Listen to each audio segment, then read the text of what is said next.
En temps normal, on aurait évoqué un week-end de chassé-croisé, avec les 3 zones scolaires en vacances au même moment. Mais en ces temps de confinement, le trafic est logiquement au ralenti.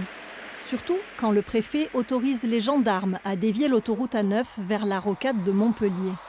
Objectif, contrôler systématiquement les automobilistes et leurs motifs de déplacement.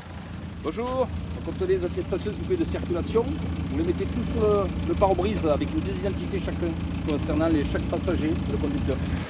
Pendant 3 jours, ce sont près de 70 gendarmes qui se relayent aux entrées et sorties de la 709. Ils interrogent tous les conducteurs et leurs passagers sur la raison de leur déplacement. Je vous demande juste que vous appeliez votre client pour être sûr. Non, vous n'avez même pas un numéro de téléphone, vous n'avez rien. En moyenne, quand on produit un contrôle d'ampleur comme celui-ci, avec une dizaine de gendarmes, on est amené à constater à peu près 10 infractions par heure, puisque c'est un point qui intéresse fortement nos concitoyens, seulement 20 à 30% de touristes. Le gros des infractions est commis par des locaux.